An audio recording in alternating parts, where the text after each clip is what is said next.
Bonjour, c'est Luc. Version 1.2.0, le module utilitaire.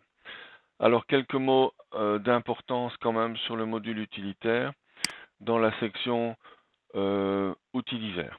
Bon, les utilisateurs, on l'a déjà vu, sur les utilisateurs d'Elaïs avec quelques droits.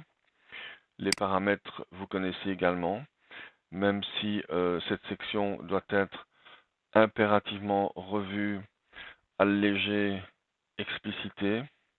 Là, c'est très clair.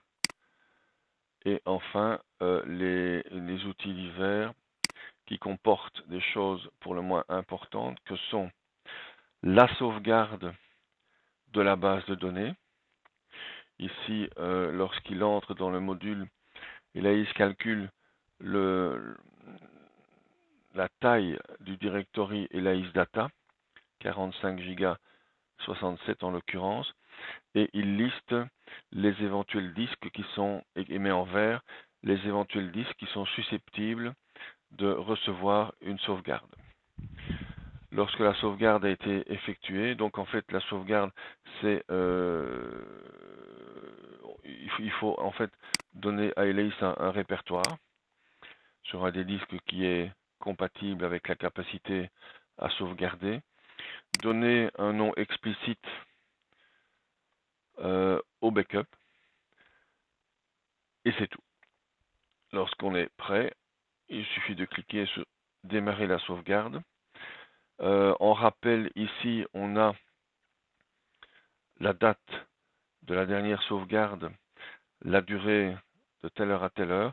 Donc, on sait qu'en cliquant sur démarrer la sauvegarde, nous avons plus ou moins 1 heure à patienter, dans la mesure où, et c'est noté ici, Elaïs sera inaccessible pendant la sauvegarde. Je conseille évidemment de faire cette sauvegarde. Et pour rester dans cette problématique de sauvegarde, nous avons maintenant un paramètre dans sauvegarde qui permet, voilà, on retrouve évidemment les mêmes données ici, 45 Go, 57 minutes, destination de la dernière sauvegarde. Ici, la date n'y est pas parce que pour des raisons de développement, elle n'apparaît pas. Par contre, ce qu'on peut rappeler, plutôt, on peut faire une demande de rappel. Je vais le faire ici.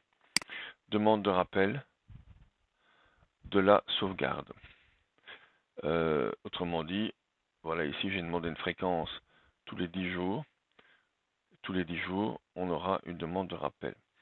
L'indexation des fichiers, la même chose. Je vais demander une demande, un rappel en tout cas de l'indexation des fichiers tous les 10 jours. La dernière indexation ayant été faite le 26 juillet.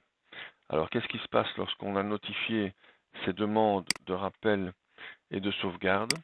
Je vais sortir d'Elaïs. Voilà.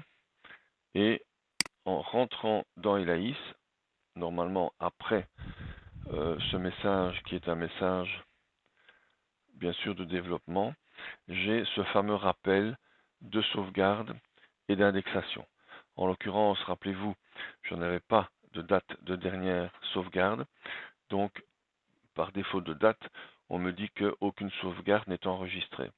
Par contre, la dernière indexation a bien eu lieu le 26 du 7. Ok, c'est un rappel à moi maintenant de prendre mes responsabilités, de faire cette sauvegarde et ces indexations ou non. Je retourne dans le module utilitaire et donc dans les outils divers. Donc ici, Elaïs va me rappeler ce qu'on a vu tout à l'heure. Sauvegarde, ça se passe ici. Dans une sauvegarde qui est menée normalement, Elaïs va noter évidemment la date de la dernière sauvegarde qui sera utilisée au niveau du rappel. L'indexation, il est recommandé de temps en temps, par mesure de précaution, de faire une réindexation des fichiers. C'est quelque chose qui va assez vite. Je ne vais pas le faire ici. Mais en quelques minutes, peut-être 1 ou 2 minutes, Elaïs va réindexer les fichiers. Il se peut par exemple que lors d'une coupure de courant pour une raison quelconque, les fichiers d'Elaïs, en tout cas des datas, des fichiers propres au module de développement, soient peut-être un temps soit peu corrompus. Donc ici, les réindexer de temps en temps ne fait de mal à personne et protège quand même le travail qu'on a enregistré. Importation-exportation sera sujet d'une autre vidéo. Donc un conseil, sauvegarde et indexation de temps en temps. Voici donc terminé le module utilitaire. Bon travail.